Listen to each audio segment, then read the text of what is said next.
قەزای خانەقین کە لە ڕووی ئیداریەوە سەر بە پارێزگای دیالێ و سنووری جوگرافی قەزاکەش لە 5 ناحیە و 340 گوند و 38 گەڕەک پێکهاتووە.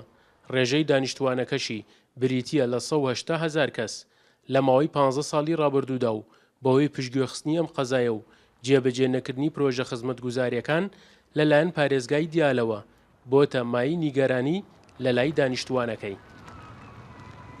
ئێمە وەکو هەوڵاتیانی شاری خانەقین بەڕاستیوە لە ڕووی خزمەتگوزارانی و زۆر نیگەرانی خۆمان دەردەبڕین بەرامبەر بە حکوومەتی مرکزی بەغداد و هەروە پارێزگای دیالە.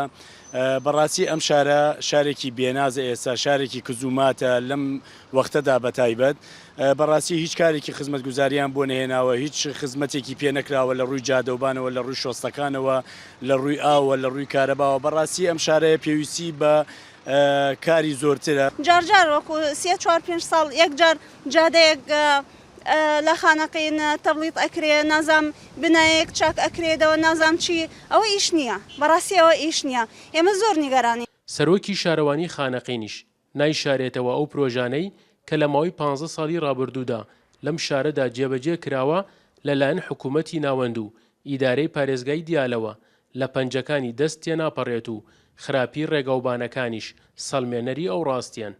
چەند ساڵ لەسەر یەک تەنانەت بوجەی تایبەتی ئەم شارە نەنێرا لە 2012 و 13 و 11 و ئەم شارە لەلایەن حکوومەتی ناوەندەوە پراوێز خرا و بوجەی ساڵانەی ئەم شارە نەنێنرا.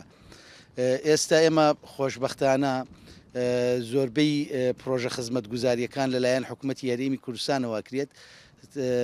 پرۆژەی هەڵگرتنی خۆڵ و خاشاک ئەوە ماوەی چەند ساڵێکە جگەلەوەی کا خۆمان ساڵانی پێشوەمان کرد، بەڵام ئەوە چەند ساڵێکە لە ڕێی کۆمپانیاوە لە ڕێی حکوومەتی هەرێمی کوردستانەوە پرۆسی هەڵگرتنی خۆڵ و خاشاک لێراکرێ. ئەگەرچی خانەقین خاوەنی دەواازەی سنووری منزریە و کێڵگەی بەرهەمێنانی نەفتی نەفتخانەیە کە دوو سەرچاوی سەرەکی داهاتن بۆ ئاوەدانکردنەوەی ناوچەکە، بەڵام لە ماوەی ڕابردوودا نەتوانراوە لە داهاتی ساڵانیان دەستی ئاوەدانی بۆ ناوچەکە درێژ بکرێتەوە. زۆرێک لەو پرۆژە خزمەتگوزاریانەشی کە لە ماوەی ڕابردوودا و لەم شارەدا جێبەجێ کراوە لە سێکتەرە جیاجیەکاندا لەلایەن حکوومەتی هەرێمی کوردستانەوە ئەنجام دراوە. سەرکەوت ئەحمەد، کورسات نیوز، خانەقین.